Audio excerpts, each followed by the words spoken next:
We may finally be getting some clarity on this Royals-Chiefs situation on the Missouri side of the state line. 6:05, good morning. Glad you're here on a Tuesday on KCMO Talk Radio. Mark's got his Royals fountain hat on to kick off the show here as well. So he's looking good. He's ready for an answer. Good morning, my man. Back in the win column, too. I know. They needed that after losing 2 or 3 to the Red Sox over the weekend. But on the business side, on the politics side, remember, this story about the Royals and stadium news, it is not about sports.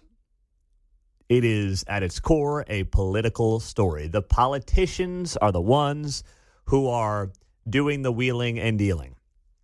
Because if you listen to the sports radio shows, well, they're the ones who told you that the Royals were definitely going to be down at the old spring campus at 119th and Row. Thank you very much. Yes, old Basset Hound Bob, he really knocked that one out of the park. Just dotting the I's and crossing the T's. They're going to Kansas. Whoops, screwed that one up because they do not have the intel or the political connections that matter on this stuff. And it's not their buddies on the Jackson County legislature. It's the bigwigs in Topeka and Jeff City. So here's what happened. And this is from the Missouri side of the state line. Yesterday, the state Senate proposed and passed a plan to give $300 million to the Royals for funding a new ballpark. That would be $15 million annually over 20 years. The state House on the Missouri side of the state line must approve that plan by 6 p.m. on Friday to advance it to Governor Mike Kehoe. And the state legislature is heading down the home stretch of the legislative session. So this is it. And that push is to get them up to Clay County, to that North Kansas City location. This is not about Jackson County. Has nothing to do with Jackson County. And that's because, frankly, there's no love lost between folks in Jeff City, mainly Republicans, and, of course, leadership in Jackson County, whether it's Frank White or Quentin Lucas. That's just the reality. Now, the mayor's not thrilled about that, but you know what? It is the reality of the situation right now. Now, the mayor said yesterday on X that he had great discussions yesterday with John Sherman. Apparently, he met with John Sherman yesterday to discuss the Royals, most likely looking at that Washington Square Park location just right next to Union Station and Crown Center. That still feels like a location that does not achieve what the Royals want to achieve. You can barely fit a stadium there. Never mind all the ancillary bars and restaurants and real estate that this team believes that it needs to start making more money to then fund the team. That's been the strategy for a long time. And the Royals, I don't know how you could possibly fit any of that. I don't know how you fit a ballpark there. That remains to be seen. The city insists you can. The Royals, I guess, believe they can to some degree. But the whole point in moving out of the K was, other than the comical concrete cancer line, the other reason was this is how we have to structure the finances of this team to put ourselves in a position to compete with the Yankees and the Red Sox and the Dodgers, not actually be on their level payroll-wise, but be able to close that gap as much as possible. Channel 9, KMBC, the cockman himself, Andy Alcock, was on the scene yesterday. Here's part of his reporting. Quentin Lucas met with Royals owner John Sherman about a downtown plan. There is real progress. These are not chats just check it in and say hello. Mayor Quentin Lucas said that real progress includes discussions about Washington Square Park as a location for a new Royals ballpark. The mayor said the centerpiece of ongoing discussions, including today, is a $400 million city sales tax incentive to help build the ballpark. That's what Kansas City is estimating. We expect further state help, and I think ultimately that means we'll be able to get something good done.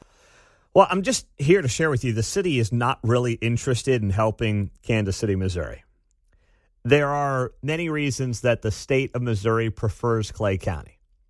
They believe that the Royals going up to Clay County opens up Jackson County and that entire tax base to keep the Chiefs out at the Truman Sports Complex. The downtown location, I've also been told by people down in Jeff City, has a lot of issues. The state ask has been, over the last few weeks, about double compared to the North KC proposal. And no one believes that it makes a lot of sense to commit double the amount of state resources for one stadium location versus another that's, 2 miles away as the crow flies. Both are, many would say, downtown ballparks in a practical sense. And also, a tax is going to have to pass to get anything done in Jackson County. And no one thinks a Chiefs plus Royals tax can pass in Jackson County. If it's a Chiefs-only tax, the belief out of Jeff City is that it has a much better chance. And then Clay County would have to pass its own tax for the Royals to alleviate some of the financial strain of Jackson County floating both of these teams. That's the word out of Jeff City from some of the top people in politics down there in the state capitol that I've been hearing over the last, couple of weeks or so. So that's where this thing is at right now, and there's just no love lost as well between local leadership and state leadership. I don't think that's the top reason for any of this. I don't think it's petty politics at its core, but I'll just say this, certainly not helping the cause, right? The relationship or lack thereof. Here's more from Channel 9. Mayor Lucas said any state help in the ballpark process should focus on all Missouri metro counties, not just Clay. I think that is something that not just Kansas City would be interested in, but I imagine the Royals would as well. The Royals may be interested in using hundreds of millions of dollars from the state for Jackson County, but if the offer's not on the table, it doesn't really matter. And that's where the mayor right now has himself behind the 8 ball. The state is basically saying, here's some money to go to Clay County. They're not saying here's some money to choose where you want to spend it. Jackson County or Clay County, downtown Kansas City, Missouri, or North Kansas City. They're not just saying here's $300 million for a ballpark wherever you choose. They're saying here's $300 million. If you want to use it, you go to North Kansas City. They're basically forcing John Sherman's hand to say, you're going to North Kansas City, or I guess if you want to look at Kansas, you can go to an open field out there. Somewhere off by the Speedway. I don't know. Wherever. They're not going to the Spring campus anymore, despite what other radio hosts were telling you here just a few weeks ago. So that's the play. And we're also up against this deadline in Kansas where those star bonds are set to expire coming up at the end of June. So this thing should be, and I don't want to, I was going to say should be figured out hopefully in the next few weeks, but God knows with the pace this whole process has moved, that probably is something I should not be saying at this point in time, right? On the text line, Pete, I'm looking at building a new house. What would it take for the Missouri legislature to fund my own project? Yeah. Keep dreaming, brother. Keep dreaming. You know and I know that is not going to happen. I'm actually surprised that this thing has moved that far along in Jeff City. I'm being totally honest. For the reasons that you mentioned. I didn't think that something like this would actually be able to get through the Missouri Senate, but it did. So now it's on the House side. Now the Missouri House has a deadline of 6 p.m. this Friday to get this whole thing figured out. And then also today, Clay County Presiding Commissioner Jerry Nolte is heading down to Jefferson City for meetings with state leaders about this proposal to get the Royals up to the Northland. So whatever I hear from those meetings, of course, I'll have reported to you tomorrow morning here at 6 on KCMO 95.7 FM. We're streaming on the KCMO Talk Radio app. Just as you're getting ready this morning, tell your Alexa, tell your Google Home to play KCMO Talk Radio, and amazingly, this station will pop right up for you. It's really that simple. 913-408-7957, 614 on a Tuesday morning on KCMO Talk Radio. Coming up, well, we've got the FBI coming to Kansas City. Why and what are your local leaders saying about that? And what can they do ultimately? We'll answer it next on 95.7 FM. Text line is 913-408-7957. Pete, I think that Mayor Lucas is positioning himself so as to not get a black eye in this process when the Royals eventually go to Clay County. Well, I definitely think that a part of him wants to say we have had a competitive offer on the table. There's nothing more we could have done, but they're going north, and I'm glad they're staying in Missouri. Remember, it was, maybe you don't remember, and that's fine, but maybe 2 or 3 weeks ago, I asked the mayor point blank, hey, if it keeps the Royals in the state of Missouri, are you okay with them going to Clay County? And he did one of his and was like, yeah, I am. He just doesn't want to be the mayor that oversees losing the Royals to Kansas. I think that's the biggest thing he's trying to hedge against right now. But he still wants to keep him in Kansas City, Missouri. I don't think the money's there like they claim it is. I just don't know how their city alone is coming up with hundreds of millions of dollars. The math feels very fuzzy to me, and from the people I know that know some of the inner workings, the math is incredibly fuzzy. It's like napkin, restaurant napkin math. It's kind of what it is how it's been described to me.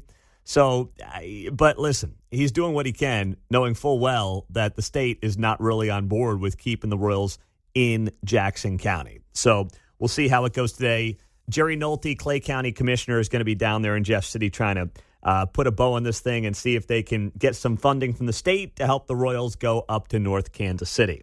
Now, meantime, in Kansas City, Missouri, we've got 36 FBI officials coming this way. This was announced yesterday towards the end of the show by Kash Patel. He's the FBI director. And the director told Congress that the plan includes sending 33 officers to the Kansas City regional office, 2 to Springfield, and 1 to Jefferson City. In a statement to Congress, Director Patel said because of the proportion of violent crime per capita in those regions, it needs to be covered. I don't want to say Kansas City has an explosion itself, but Kansas City covers a large area in Missouri and surrounding states that have an explosion of violent crime, and that's why we're sending them there. So that was part of the announcement from Kash Patel yesterday. I want to share the response here in a statement from the Jackson County Prosecutor's Office. Melissa Johnson put out a statement on this. And this is a welcomed statement. But think about where we were just a few years ago in this town when the FBI was coming here. So the statement from the Jackson County Prosecutor's Office reads as follows. The Jackson County Prosecutor's Office would welcome the FBI's deployment of federal agents to our community to strengthen our existing collaborative partnership with federal agencies and help improve public safety in Jackson County. With the FBI's specialized expertise and resources, our law enforcement agencies will have more support, allowing our office to charge cases quicker and secure convictions in cases that might otherwise remain unsolved. We appreciate our federal partners' commitment to addressing our community's most pressing public safety challenges. So that is the Jackson County prosecutor saying, you know what? Yeah, we'd love to have you here. Now go back 5 years to Operation Legend. That was an initiative in the summer of love, summer of 2020, when crime was skyrocketing in this town. And during Operation Legend, former Attorney General Bill Barr sent the FBI to Kansas City. And it was named after a 4-year-old boy who was killed here in Kansas City by gunfire, Legend Talifaro. And at the time, it was midsummer 2020, there was hysteria around this town. You had people, oh, man, the feds are coming in. They're going to be arresting people, especially minorities left and right. You better watch out because that's what's coming to Kansas City. Instead, not a single complaint, not a single problem, because you know and I know the media would have been all over this if the FBI came in here and started arresting innocent people. And it never happened, John. Well, those were old cases, remember? Yeah. They were telling you that some of those cases are old. Yeah, that's a good point. It was like, old cases anyway. Yeah, sure, we'll take their help, I guess. It's like, come on, guys. You got the FBI willing to use some resources here, and you should be celebrating it. Instead, the company line from this town, which I don't mind. They're not saying we don't want the FBI here. But it's like, oh, well, we already do this. Okay. Well, you're getting more help from the feds. Just be like, this is welcomed. This is great. Thank you. May I have more? As many feds as you want to send to Kansas City, we'll take them all. All right? I mean, come on. Keep them coming, Kash Patel. I know that politically speaking, they're between a rock and a hard place. They cannot praise this administration. They're not allowed to praise this administration at the county level or the city level. But the reality is we are safer with 33 more FBI officials coming to Kansas City than we were yesterday before this announcement.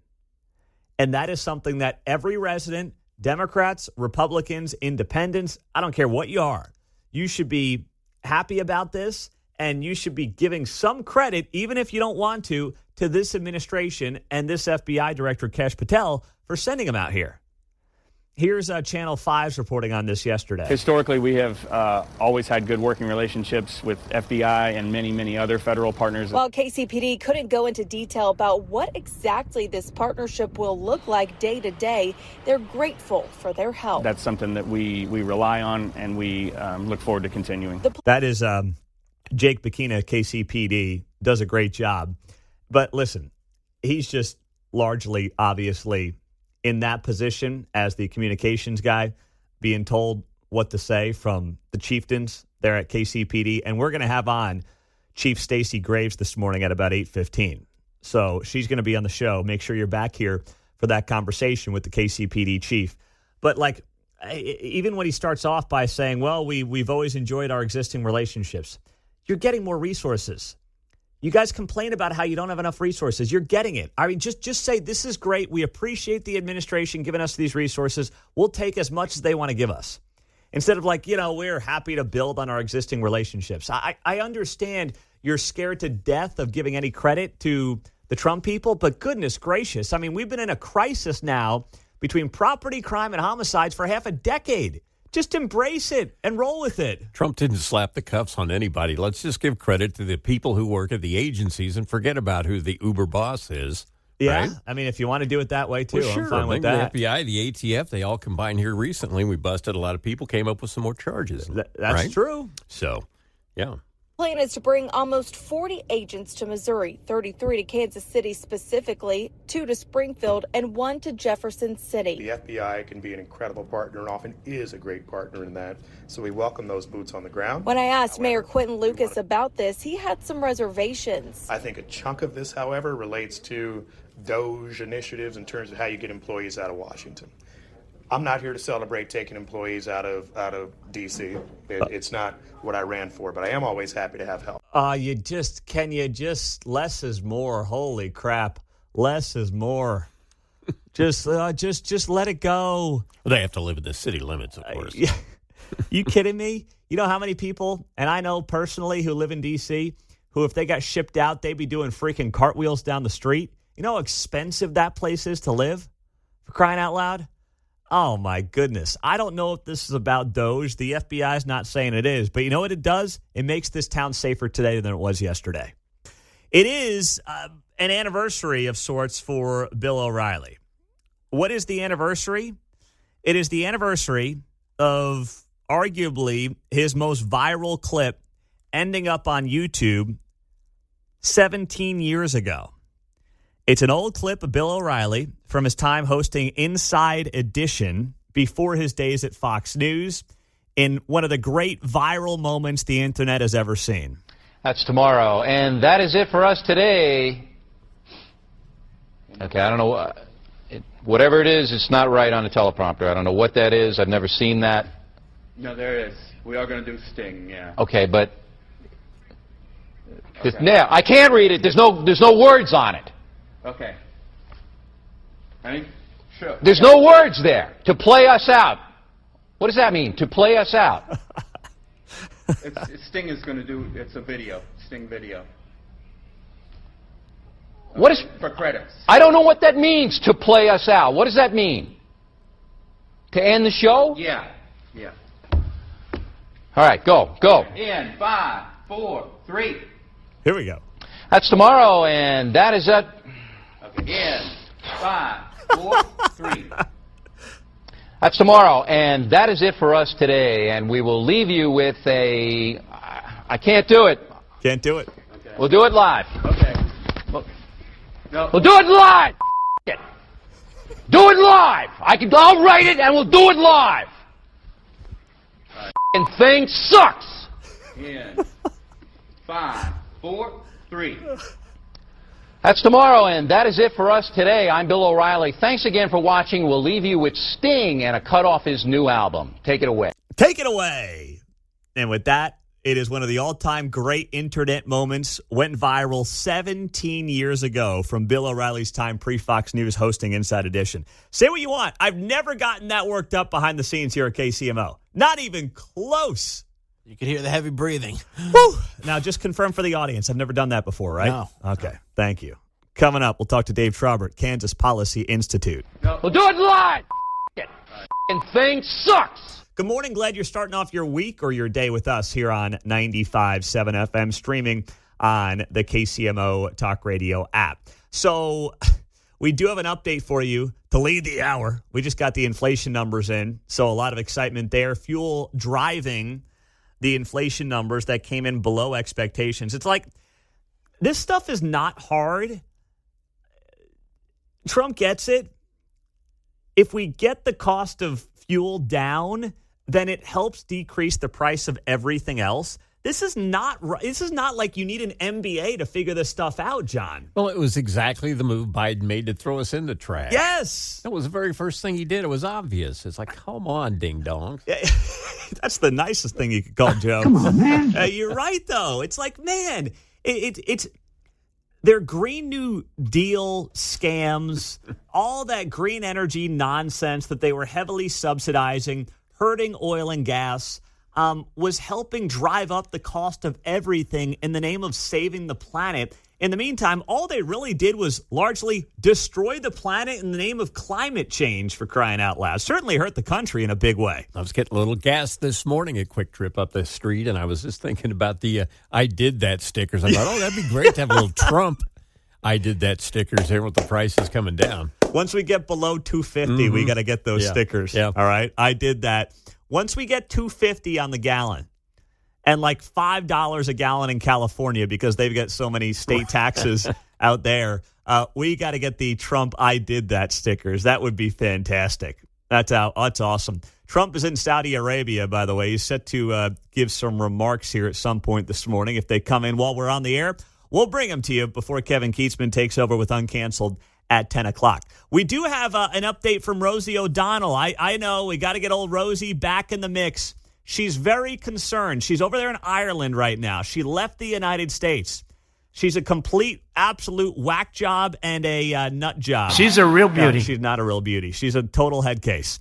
And she went on TikTok to kick off the week, and she wanted to let you know that she's very concerned about Donald Trump and his talking about stealing the election. That's right.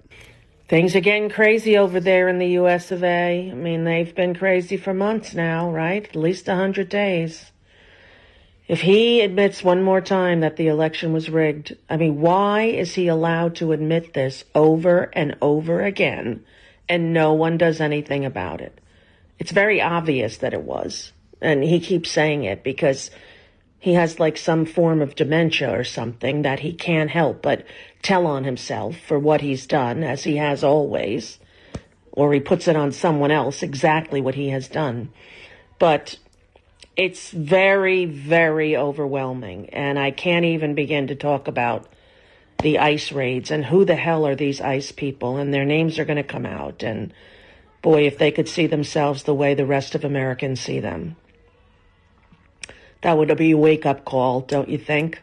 For sure. Well, if the ICE agents start seeing themselves the way the rest of us see them, well, these guys are going to be walking down the streets, getting free stuff thrown at them left and right. You know, they're heroes. That's what they are. They're allowed to actually do their jobs. Boy, Trump broke Rosie bigly. Yeah. Yeah, I was going to say she spoke of woke-up calls, but clearly missed hers. Right? There's only one thing worse than hearing Trump drone on and on about election stealing, and that's hearing people drone on about Trump droning on about election stolen. Oh, my gosh. What a severe case of TDS from old Rosie. I mean, she's there in Ireland, and I would venture to guess the whole point of leaving a country because of a president is because you want to have that person out of sight, out of mind. You don't want to leave under their leadership. That's your prerogative. I give her some credit for actually picking up and moving. But I would imagine her therapist should be telling her. If not, I'll give her free advice if she wants to stream us from across the pond here on KCMO. What time would it be in Ireland? Maybe 1 in the afternoon, give or take? About 5 hours, I think. Yeah, so she probably just got done feeding the squirrels and talking to them. So now she can stream us after a little lunch. I would imagine that her therapist would suggest to her to stop talking about Trump. If you leave the country because of Trump and you want to basically start anew and leave that guy in your past, then obsessing over him from thousands of miles away is not the thing that's going to improve your mental state. Rosie looks like she's aged 10 years in the last 6 months. She looks terrible. And now she's going on rants about how Trump stole the election and ICE agents were going to out them. Like, she's kind of threatening ICE agents there, is she not? Who are these people? Yeah, once we find out who they are. Their names will come out. Yeah, their It's like, what are we doing? This is why I know you've got cops here in Kansas City and around Kansas City who cannot use their real names on Facebook. And their families don't use their real names on Facebook because they don't want to be outed. They don't want to be found on social media. And they've got to protect themselves. I know you might think like, wow, I never thought about that for just local cops. Well, yeah, it's something that they have to live with. And many of them are understandably fearful of. So they've got to wipe their names off of their social media accounts because, God forbid, they arrest the wrong person. You know, you got gangs involved. People look them up. You got a major problem on your hand here. And now Rosie O'Donnell is basically threatening ICE agents who they signed up for this. The ICE agents couldn't do their job for 4 years under the last guy. They were handcuffed by the last guy. Now they're doing the job that they were hired to do and that they willingly accepted. Let's not forget, these ICE agents, like, people apply for these jobs. They go through tests to get these jobs, and then they willingly want to do these jobs to help keep their fellow Americans safe. Just like cops, just like firefighters, just like the men and women of the military. Same idea. But Rosie acts like they're part of this grand conspiracy under the mighty king that is Donald Trump, who rigged the 2024 election to somehow gain power and kick people out of the country.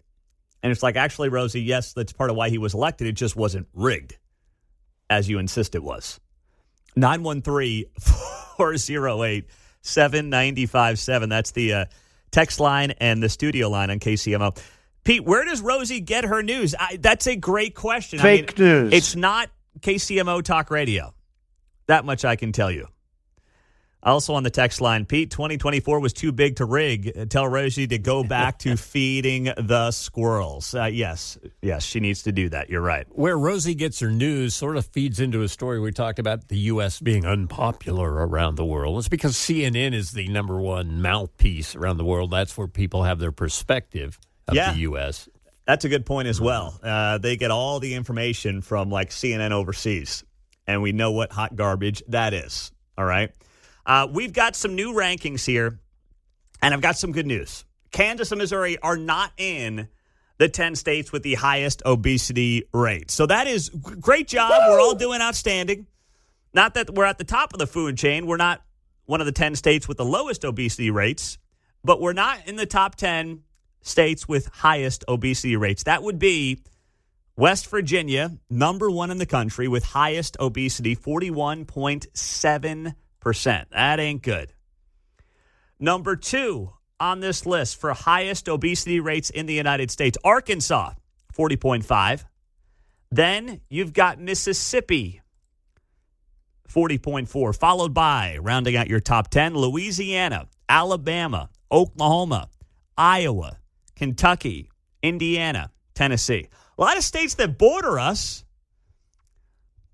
but for whatever reason, we didn't make it. Thank goodness for that. We are not in the top 10 unhealthiest, most obese states. So that is absolutely welcomed, John. I kind of imagine this is like Olympic trials. So what do we got? 0.1,000 difference between first, second, third, and fourth here. That's a fair point. Yeah. There's only about a Wonder how 4% spread between number 1 and number 10. And even at the lowest levels, here are the states with the lowest obesity. The lowest one, you guys want to take a wild guess? Who do you think it is? Lowest obesity. I'm going to say Alaska. Not in the top 10. Mark, give me a shot here. California. They're in the top 10. The lowest obesity rate is Colorado. A lot of outdoors. 24.6. So still pretty high to your point there, John. Yeah. Everybody's within, all 50 states are within 15 percentage points. Missed it by 10 pounds. Wow. So, yeah, not exactly. Listen, we're a fat country. We're an obese country. That's really the moral of the story here. Mm-hmm. Yeah. Everybody's at least 25%.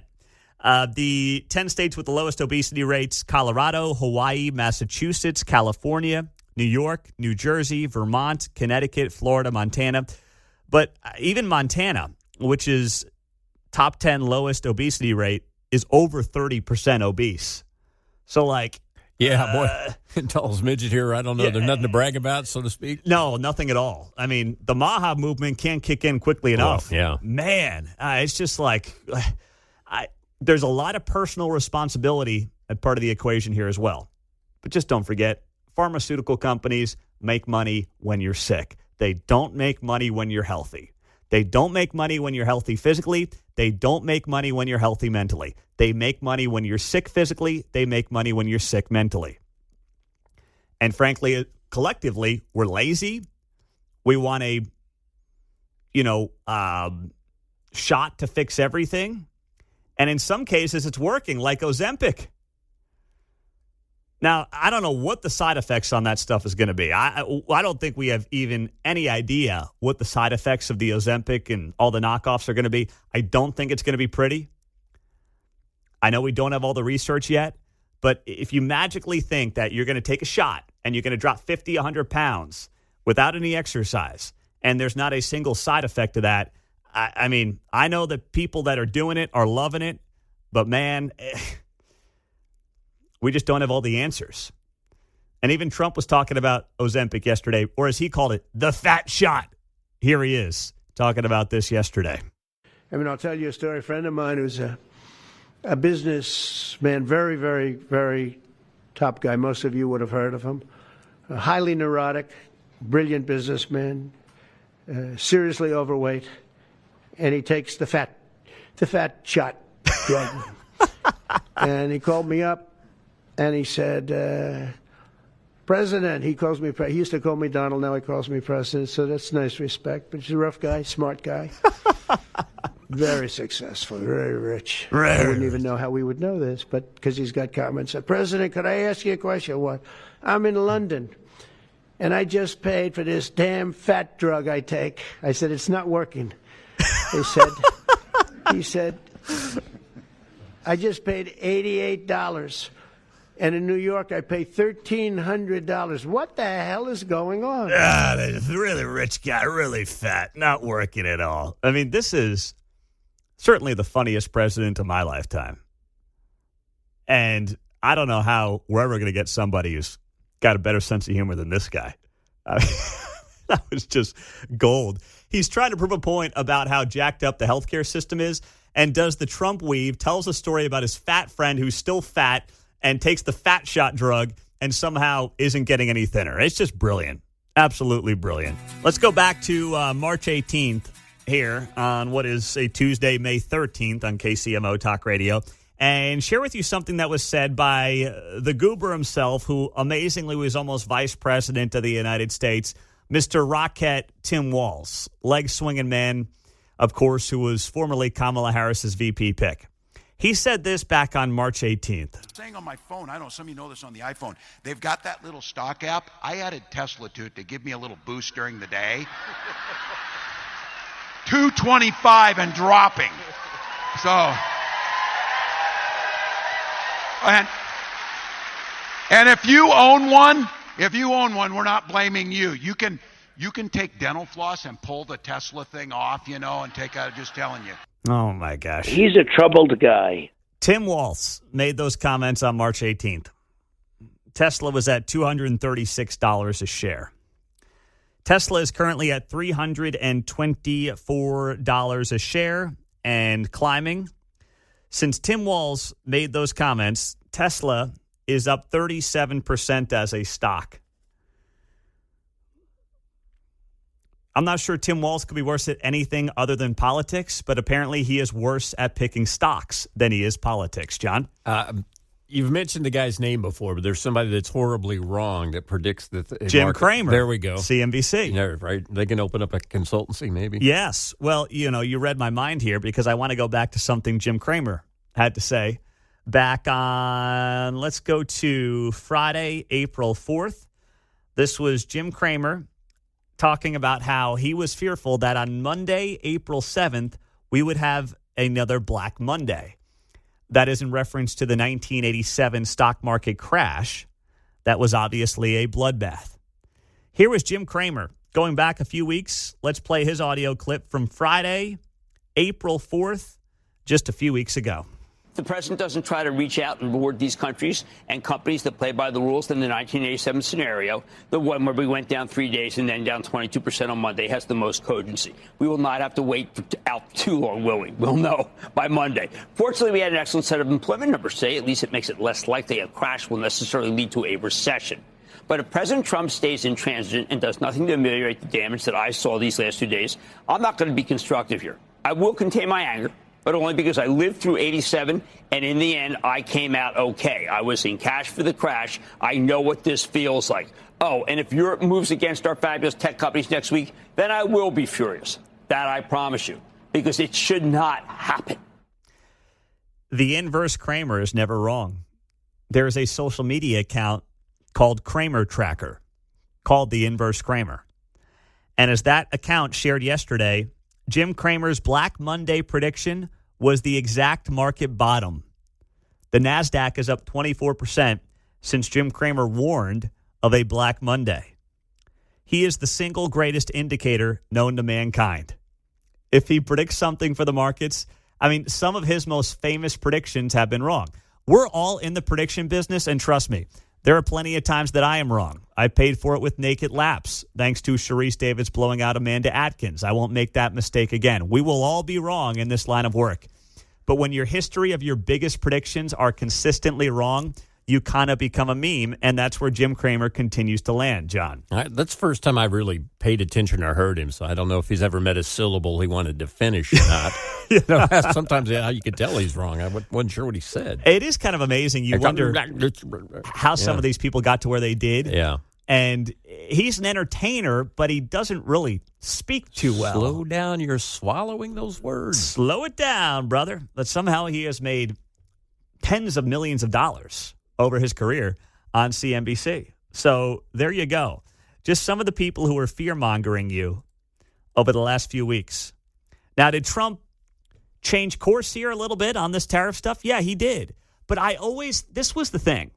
And this is where you give Trump credit, and this is where the businessman in him is incredibly important and incredibly valuable.